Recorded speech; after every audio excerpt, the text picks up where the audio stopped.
నువ్వు ఇంత అందంగా ఉంటావు కదా, నీ లైఫ్లోకి వచ్చే పర్సన్ ఎలా ఉండాలి? మంచి జాబ్ ఉండాలి, జిమ్ బాడీ అయి ఉండాలి. జాగ్రత్త, గుడ్లుడి బయట పడతాయి. ఈ టైంలో అమ్మాయితో నువ్వేం చేస్తున్నా? తను నా వైఫ్. తను నా ఫ్రెండ్. హే, తను మన బాస్ కదా, తన లవరా? అయినా నీకు పెళ్ళి మర్చిపోయావా? అంటే మీకు పెళ్లి కాలేదా? అవలేదని ఎవరు చెప్పారు? రాజుకి ఇచ్చిన ట్విస్ట్కి ఆయన మొత్తం దీపేంది. ఎప్పటి నుండో నీకు ఒక విషయం చెప్పాలనుకుంటున్నాను. ఆయనకి పైల్స్. ఆ? ఎవడైనా ఐడియా ఇస్తే తీసుకోవాలి కానీ ఐడియా ఇచ్చిన కూడా తీసుకుంటారేట్రా? నీ బొగ్గులు పూపలు బచ్చి.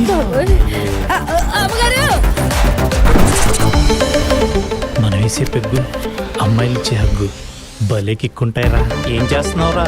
పిల్లల్ని అర్థం చేసుకోవడం ఎలా అనే బుక్ రాస్తున్నా. సిటీకి రాగానే మాటలు బాగానే నేర్చారే. ఏదో ఆక్సిజన్ పై పాప్ చేశానని అలా నా మీద అలిగిలిపోయి వింటున్నా.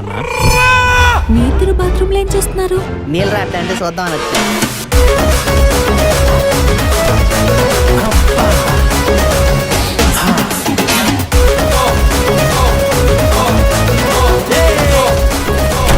మీరు త్వరగా పోతే తీసుకెళ్ళిపోతాం. అసలు మీరేం చేస్తున్నారో మీకు అర్థమవుతుందా? తనకి నన్ను ఎలా మోసం చేయాలనిపించిందిరా? సీతని నీకెలా మోసం చేయాలనిపించిందిరా?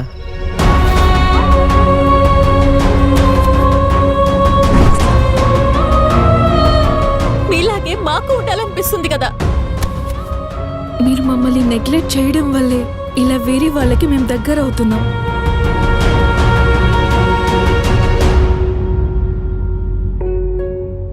మనిషి దూరం అయితే గాని ఎదుటి వాళ్ళ మనసు అర్థం చేసుకోలేని వాళ్ళతో ఎంత దూరమని ప్రయాణం చేస్తాం?